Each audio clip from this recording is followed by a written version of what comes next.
All right, staying in the NBA, we're gonna do the NBA awards stuff. Yet all the finalists have been announced. Only we have one award that's already been given out. That's Defensive Player of the Year, but we'll get into that one. I guess we'll tell you if we'd agreed with that one. But the other ones, we got some sort of predictions. We'll start off in the MVP race. You got no matter what happens, return of the big man, I suppose. As you got Giannis, Joel Embiid, and last year's Nikola Jokic. Drink, who's your MVP? Oh, I think Joel got it this year. Joel, listen, no disrespect to Giannis and what Jokic done, but it was my belief that Joel Embiid should have won it last year. I didn't cry or spill milk that Jokic won it last year, but I honestly thought before Embiid got hurt, he was the MVP, and it was like a mile between him and number two. I was clearly wrong on that. But now, this year, Joel Embiid has not done anything to take himself out of the race. I think he wins it this year. What say you? Yeah, I agree. I think it's Joel Embiid. I think part of it is like I felt like he should have won it last year. It went to the Joker. The thing about this award or the three finalists is all of these. You got Giannis is a 3 seed, Embiid is a 4, and Jokic is a 6. So it's not like none of these guys are like on the top of the heap as far as a win-loss perspective, which I think is somewhat unusual. But I think Jokic will still get a lot of votes. I think it's probably between those guys because I think Giannis probably lose some votes because I think he's had more of a consistent supporting cast. We know what Jokic has been dealing with as far as Murray and Porter Jr. We covered that last segment, right. And Joel Embiid. I don't want to discount he had to go half the year, maybe a little bit more, with no Robin to his Batman. Ben Simmons out here, we don't even know where he is. Looking for a mental health evaluation, and then won't give the team the doctor's notes. So that's what you had. So I think both Jokic and Embiid have really impressive resumes, and I think it's really close. I think it's just one of those preferences, and my preference is Embiid. I think he's a little bit better of a player, but I will say, like, man, Jokic with everything he does, look, 14 rebounds and 8 assists is pretty outstanding. So I think it's going to be really close. We're now moving over to Rookie of the Year. We got Scott Barnes of the Toronto Raptors, Cade Cunningham of the Detroit Pistons, and Evan Mobley. I don't know why I couldn't get that out. The Cleveland Cavaliers. Jay, who you got winning this award? Well, man, I can't cast a vote for someone I didn't watch play a lick of action this year. I'm sorry, Cade Cunningham, but I didn't see y'all nationally televised much this year. So and plus, like these, I don't know, man. These shooting numbers, they're not impressive. 42% from the floor, 31 from 3. That's a little sketchy for me. I really like, and I was high on this kid coming out of college, out of Southern Cal. Man, I really like Evan Mobley. I really like his game. You're looking at 15 points, a little over 50% from the floor. Really doesn't have a whole lot of an outside shot yet. But really, like you look at what Cleveland did this year, they went completely against the grain with the multiple bigs, with Mobley and Allen the inside. You still got Markkanen out there. He's a perimeter guy. So is Kevin Love for the most part now. But they went against the grain. I thought it really worked until they started, the injuries started really catching up to them. It really ended up costing them. But I'd give it to Evan Mobley. I think Scotty Barnes has had a really nice season too as well. And I think it helps that both of those teams were contenders all the way. I mean, and as far as Cunningham, and this ain't no knock on him, but I mean, I don't look at his stat line and it doesn't blow me away. And then the fact that like you was on a team that really didn't do anything, I don't know. I think I'd go Evan Mobley. I'd take Scotty Barnes as the runner-up. Yeah, I go with Evan Mobley, and I'm going to tell you why. Because think about this. When Cleveland traded for Jared Allen from Brooklyn, right? And we was like, yo, I don't know, Brooklyn should have made that trade. Man, Cleveland got him one, right? Evan Mobley kind of like took the back seat a little bit because everybody assumed, including me, that Jared Allen was going to be the 5, and Evan Mobley was, I guess he was either going to play the 4 or he was going to come off the bench. So it's like, how are we going to make this work? End up making it work. Evan Mobley, even when Jared Allen got hurt, people was like, oh, he hurt? He not playing? Oh, Cleveland still winning like this without him? Oh, okay, no big deal. And he was a big part of that. I mean, he was a very big part of that. His versatility on offense and defense made him a quite unique player. And listen, I think for what is worth, I think Evan Mobley was in the lead for Rookie of the Year majority of the year, by the way. I think Scotty Barnes towards Cade Cunningham, look, you had to have 3. Okay, got it. But Scotty Barnes, he ended up ascending towards the end of the season. And I think that's why, like, people might be torn between Evan Mobley and Scotty Barnes just because when he started skyrocketing in Toronto, because you remember, we were talking about Toronto flopping around earlier in the season, not getting it done, and then all of a sudden the light came on, they started playing better. Scotty Barnes had a lot to do with that. But my thing was, just like I said about Joel Embiid in the MVP race last year, I think the gap is a lot wider. And I think Evan Mobley had some room to like play with a little bit, but Scott Barnes definitely closed that gap. So I'm with you. Evan Mobley 1, Scott Barnes 2, Cade Cunningham 3. All right, Defensive Player of the Year. This is the one that we've already heard announced. It was given to Boston Celtics guard Marcus Smart. Rudy Gobert and Mikal Bridges, the other 2 finalists. Drink, did you agree with this one? Absolutely. But I'm going to tell you right now, this is probably the only award that I care to see the actual placing of the finalists. I want to see, well, I know who was first, so I want to know who was second and third, because I'm telling you right now, if Rudy Gobert was third for this award,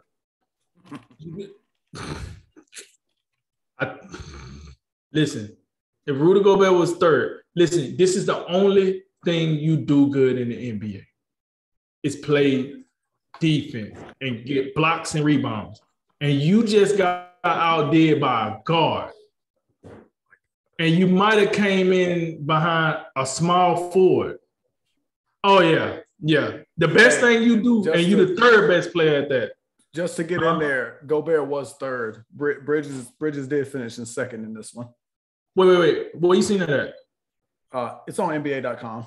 Yes. So I just want to make sure it's verified because, you know, people be out here doing it. Yeah, Marcus Smart got 37 first place votes. Bridges got 22, and Gobert got 12.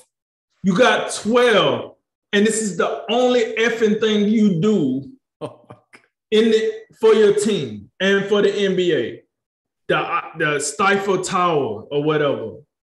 This is what you do, and you was third. I swear to God, the next person that try to sell to me that Rudy Gobert's this, hey man, he underrated, boy, man, he the best defense player, I'm punching him in the face. We gonna fight. We catching the fade. I don't want to hear nothing else about Rudy Gobert. This dude is super duper overrated. He did that little microphone crap, and what should have happened was Donovan Mitchell should have slapped him like Will Smith slapped Chris Rock for doing that crap, because that's where it all started. That's exactly where it all started. And this dude ain't done nothing since he rubbed his hands all over the microphones. That's what he's going to be known for, racking up rebounds and blocks and rubbing his hands on the mic and shutting the world down. That's what he's going to be known for. I'm so sick of hearing about this dude. I'm so sick of hearing about this dude. I think Marcus Smart probably was the right pick. I am pretty pleased that it's not Gobert. I just think at some point, we see this sometimes with certain awards when you have a guy who's won a couple, especially when he's won a couple in a row. I mean, all right, man, we took next. Come on, man, you gotta get out of here. Take your trophies, put them somewhere, and can you do something new? Yes, that's what I was gonna say. I don't care if he win 3-4 in a row. Just give us a reason to want you to win 3-4 in a row. Doing the same thing, what are we talking about? I gotta tell you, I wasn't I didn't know Bridges had risen to this level as an NBA defender. Obviously, I've seen him play quite a lot lately because of how good Phoenix has been. But I think he's he is an excellent two-way player. But I guess at this stage, you said his defense is taking center stage right now. That's pretty impressive. I got to say, like, I'm a little disappointed Bam didn't get more love. Bam Adebayo in the voting. He's out here in fourth. That's a guy who I think at some point we'll see him win one of these. I think he's that type of player. But as far as Marcus Smart winning it, no problem with that. And I really did think the tribute that Boston did, bringing out Gary Payton, the last guard to win the award, I did think that was pretty special. No, that's pretty dope, actually, when you think about it. So moving on to the Sixth Man of the Year award, we got Tyler Hero from the Miami Heat, Cam Johnson from the Phoenix Suns, and dare I say, old father time, Kevin Love from the Cleveland Cavaliers. What say you, Jay? Yeah, I think this one's no contest. I think it's Tyler Hero by an absolute landslide. And I don't even know. I mean, the one thing I will say about Tyler Hero that I guess it takes a little bit away from it for me is the fact that he played like 33 minutes a game. I mean, those are starters minutes. So technically, like, I know you come off the bench, but like you still piling up the minutes, and that helps you because Kevin Love only played 23 minutes a game. But that being said, I'll still take Tyler Hero over either two of these dudes, and especially Kevin Love. Like, really? You wasn't you like a 26 and 15 perennial all-star, and now we doing the 6-man routine? That what we doing? By the way, I think it's still incredible that he's still in Cleveland. I could have swore every year it's like, all right, the Kevin Love trade watch, where is it? And then just like, I just think Tyler Hero, what he's done this year just blows away these two other dudes. I think that's what it is, quite honestly. Like you said on one of the other ones, like you had to have three.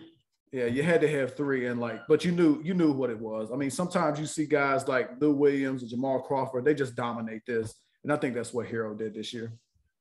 Yeah, I agree. So when it comes to 6-man, this is how I look at it, right? I always say, if this team lose a game, what are the players they're gonna try to like put the blame on? So I look at like, okay, so let's say Miami lose to Orlando, a team like Orlando, right? Then you start looking down. People gonna look to see what Tyler Hero did. They're gonna, what Jimmy do? What Bam do? What Lowry do? What Hero do? You like that's so when I hear that, when I hear a player, they pretty much get put with the starters, and I mean he does technically come off the bench. I think that automatically makes me think, okay, cool, 6-man of the year. Because when I think of Cam Johnson, hey, what Booker do? What Paul do? What Aiden do? Who else? That I think honestly, they'll ask what Payne did before they ask what Cam Johnson did. I'm not no knock on Cam Johnson. I'm just saying, I don't know if the team win or lose on your performance. And then Kevin Love, here's the deal. I think this is just a feel-good story here.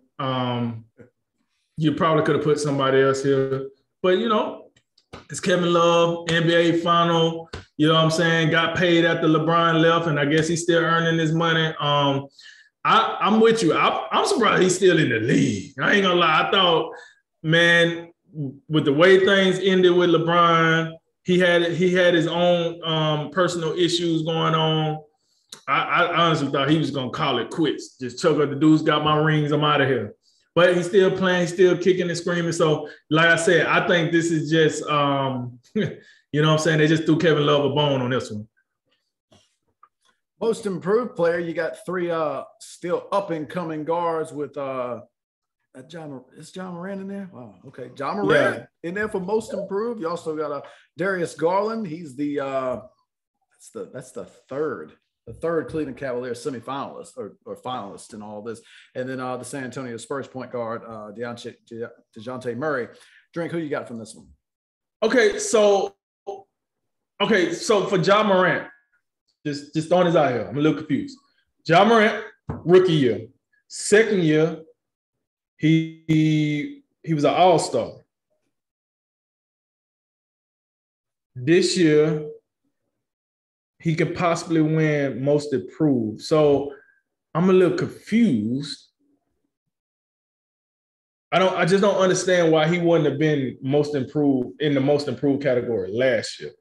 Because he went from like rookie. I think if you, well, I think that is something that like it's kind of confusing, and I think it's odd for me is because I look at him as like, and I think has maybe in another year, or if he was maybe didn't miss all that time where Memphis went like what 18-2 or something without him.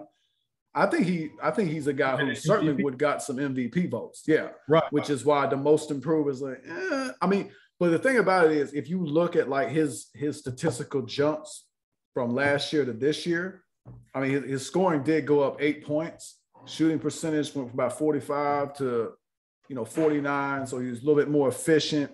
Rebounding went up.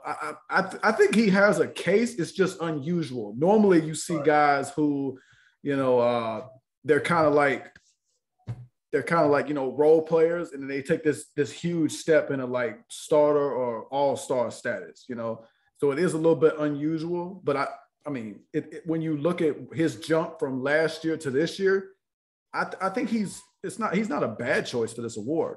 No, definitely. I guess, like I said, I was just a little confused because it's unusual. Right, because like he jumped, like I guess he accelerated so fast. It's kind of like, did I miss something? So now to this exact question, he should definitely win the award though. I'm not gonna knock. He should be the most improved player. I just wonder how that all ties in when the guy went from a rookie to a first-time All-Star last year, and this year he led the team to. Okay, so let me go into my reason why he should win. First of all, we talked about this earlier. The Grizzlies are the second youngest team in the NBA. I can't get over that. They're the number 2 seed in the West. They was also the number 2 scoring team in the league. Ja Morant had some to do with it, but he wasn't all of it, but he did have something to do with it. With that said, if you're going off individual success, I think these guys are pretty close when you're talking about the jumps and stats. But if you're going off how that team succeeded with those jumping stats, it got to be Ja Morant. I mean, because listen, Cleveland was rolling, but by the time it was all said and done, listen, you didn't cut the cheese. You got in the play-in tournament, and that was the end. And the same thing with DeJounte Murray with the Spurs. I mean, you got in the play-in and you didn't cut the cheese. So it's a little hard for me to overlook a team that's the number 2 seed in the West and their best player to vote for 2 other players that kind of flailed out at the end of the season. And I know you got to go with the totality of the season, but now, Jay, for me, it'll be Ja Morant, Darius Garland, and then DeJounte Murray. I think because of like the unusual path that we were discussing at the outset with Ja Morant, that's why I'd rather give this to somebody else, and not that Ja Morant doesn't deserve it, but I just think it's so unusual that I like a guy like Darius Garland, because I'm looking at what Cleveland's been lately, the past couple of years, and just they feel like they've been accumulating a lot of talent, but we just ain't seen nothing, no results from it. Right. We saw some results from it this year, not as much as maybe we would have seen before the injuries. But I really, without Colin Sexton, and I thought Sexton was the guy to watch on this team in the backcourt. But now Garland comes out, and like even the limited time I saw him play this year, and I think even when you look at the play-in, I was really impressed by the way he played and by the way he ran that team. So even though his statistical like jump, I don't think it was as big as Ja Morant's, but what I saw him do and what I, take on more responsibility, more the ball handling, playmaking, and all of that, I was really impressed with what I saw from Darius Garland this year, and I would give my vote to him. All right, I think this is the last one. All right, last one. We got Coach of the Year. We got Taylor Jenkins of the Memphis Grizzlies. We got Eric Spoelstra of the Miami Heat, and Monty Williams of the Phoenix Suns. I will caveat this by saying Monty Williams is also the defending Coach of the Year from last year. What say you, Jay? Man, I think all these guys are pretty deserving. I also think there's some guys, kind of that didn't win, 50 or 60 games. Yeah, some guys who like you did see, like I look at Chris Finch, like I know they kind of up and down and all that, but like when's the last time Minnesota, it seemed like they've done, kind of anything? Right. I think like you look at a guy like Udoka, You look at Boston for how like they was out here flailing at the early part of the season. All of a sudden they just roaring. Same thing with a guy like Nick Nurse in Toronto. Post Kawhi, he's still keeping this thing afloat. He's still moving in a positive direction. So I think there's a lot of guys who are deserving of like us talking about them.